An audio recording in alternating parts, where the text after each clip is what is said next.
ಈರ್ಗಾರ್ ಗುರುಗಳು ಒಂದು ಸೂತ್ರವನ್ನು ತಮ್ಮ ಜೀವನದಲ್ಲಿ ಪಾಲಿಸಿಕೊಂಡು ಬಂದಿದ್ದಾರೆ. ನನಗೆ ರಾಷ್ಟ್ರ ಮಟ್ಟದ ಪ್ರಶಸ್ತಿ ಬೇಕಾಗಿಲ್ಲ, ರಾಜ್ಯ ಮಟ್ಟದ ಪ್ರಶಸ್ತಿ ಬೇಕಾಗಿಲ್ಲ, ಅಪ್ಲಿಕೇಶನ್ ಹಾಕಿ ಅವ್ರ ಮನೆಗೆ ಅಡ್ಡಾಡಿ ಅವರನ್ನು ಅಂಗಾಲಾಚಿ ಬೇಡಿಕೊಳ್ಳುವಂಥ ಪ್ರಶಸ್ತಿಗಳು ನಮ್ಗೆ ಬೇಕಾಗಿಲ್ಲ.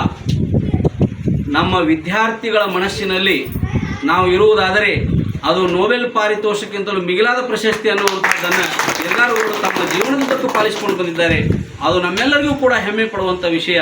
ಸರ್, ನಿಮ್ಮ ಒಂದು ಸೇವೆ ನಮ್ಮ ಮನಸ್ಸಿನಲ್ಲಿ ಅಚ್ಚಳಿಯದೇ ಉಳಿದಿದೆ.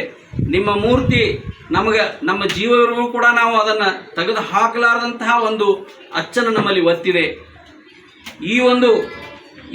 ಇಷ್ಟು ನೀವು ನಮ್ಮ ಮೇಲೆ ಪ್ರಭಾವ ಬೀರಿದ್ದು ನಿಮಗೆ ನೊಬೆಲ್ ಪ್ರಶಸ್ತಿ ಸಿಕ್ಕಷ್ಟೇ ಸಮನಾಗಿದೆ ಅನ್ನುವಂತಹ ಮಾತನ್ನು ನಿಮಗೆ ನಾವು ಗೌರವಪೂರ್ವವಾಗಿ ಹೇಳಿ ಅವರಿಗೆ ಮತ್ತೊಮ್ಮೆ ನನ್ನ ಅನಂತ ಶಿರಸಾಷ್ಟಾಂಗ ನಮಸ್ಕಾರಗಳನ್ನು ಸಲ್ಲಿಸಿ, ಈಗ ನಮ್ಮದೊಂದು ಅಳಿಲು ಸೇವೆ ಸನ್ಮಾನ, ಆ ಒಂದು ಸನ್ಮಾನವನ್ನು ತಾವು ದಯವಿಟ್ಟು ಸ್ವೀಕಾರ ಮಾಡಿ ನಮ್ಮನ್ನೆಲ್ಲ ಧನ್ಯರನ್ನಾಗಿ ಮಾಡಬೇಕೆಂದು ನಿಮ್ಮಲ್ಲಿ ಕೇಳ್ಕೊಳ್ತಾ ಇದ್ದೇವೆ ಸರ್.